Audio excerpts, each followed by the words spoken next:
Pero Enrique es que es, de verdad, en esa etapa primera, que ahí puede fallar hasta Goya, es decir, que en el comienzo no sabe lo que va a pasar y puede haber muchos errores, gente que parece que es muy buena y luego no lo es tanto. Enrique era verdaderamente deslumbrante.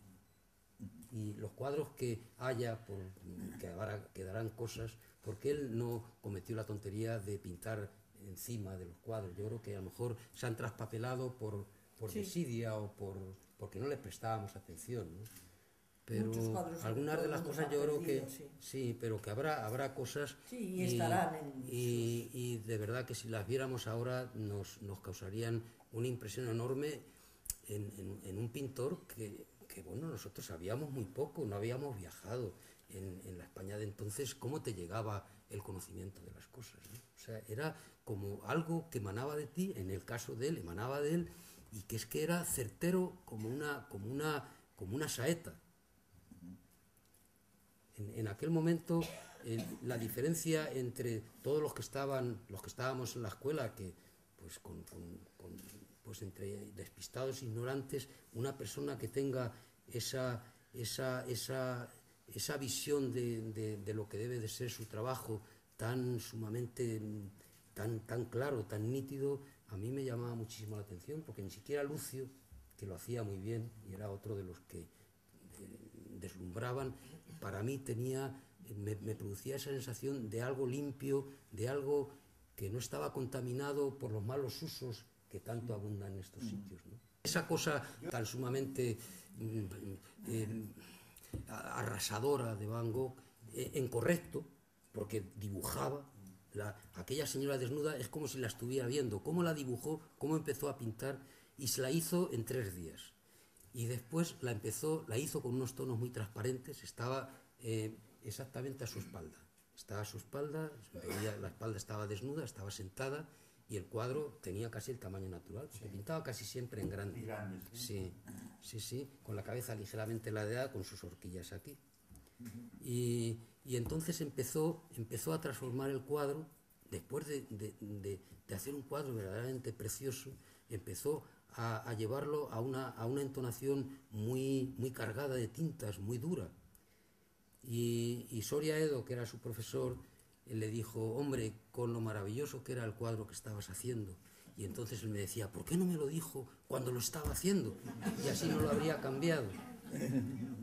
Pero a lo mejor lo habría cambiado de todas las maneras.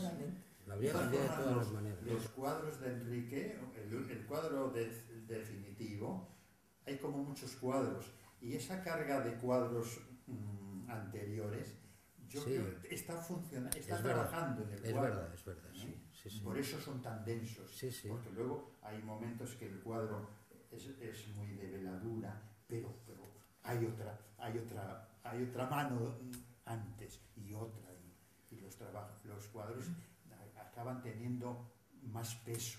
Sí, no. Tiene todo el peso de la materia, como muy pocos pintores. Y como, vamos, y en su generación, en ese sentido, es como lo espiritual de la materia. O sea, lo espiritual de la materia que te puede matar, la tiene su pintura.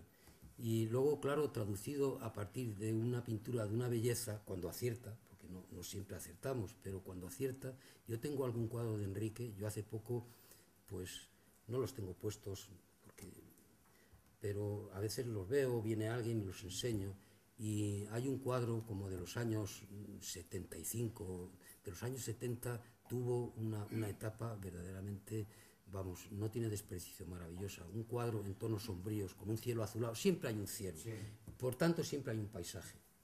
Sí. En que hay unas formas muy próximas que evoca el mundo astral, el mundo del futuro, el mundo del interior de la cabeza de las personas, el mundo de los sentimientos, de la naturaleza, digamos, intemporales, que yo me quedé impresionadísimo. Yo pensé, pero ¿cómo pintaba este hombre? ¿De qué manera? Y tan distinta de todo lo demás, porque ves, Saura, toda la gente de nuestra generación no tiene nada que ver, porque se ven muchos conceptos. Y en Enrique se ve la naturaleza, se ve la pintura, pero no se ve el concepto. Aunque lo tenga, que lo tiene. Pero no se ve, no pesa nada el concepto. Y yo pienso que eso a veces creó problemas en esa España tan dogmática de esos años, en que el concepto tenía que estar tan a la vista. Tenía que haber un programa o político, o del tipo que sea, y Enrique siempre huía de toda esa parafernalia. Yo, de todas las maneras, esa pintura, que su pintura, la pintura que se expone, yo la valoro enormemente, pero yo tengo siempre muy presente sus comienzos. Hay unos paisajes que hizo en el año 53. Los trajo a Madrid y nos enseñábamos las cosas. Y fui a la pensión y me los enseñó como 3 o 4 cosas de calles, que los pintó en la calle, aquí en Santander. Y uno de ellos lo tiene una amiga nuestra que se llama Emilia Ruiz Campuzano, me parece que era muy amiga de él, que es como mejor que un Sisley. Bueno, una cosa, con unas figuras andando en la calle, porque tenía una viveza, pero no tenía ninguna infantilismo, era de una madurez tan joven. ¿Cómo podía atrapar? ¿Cómo conseguía saber tanto? Yo no lo sé. ¿Y cómo pintaba de bien? Yo creo que era el río La Pila el que yo digo. La calle es del río La Pila. Un poco en Escorzo, Sí, no lo sé, era una calle que da un poco de vuelta, en tonos muy pálidos, el cielo blanco, nublado, muy de Santander. Sí, ese es otro cuadro. Sí, con unos cables que trazó con la espátula. Sí. Que a mí me llamó la atención. Los cables del tranvía o de algo, de la luz, los trazó rayando. Era un cuadro claro. Muy claro.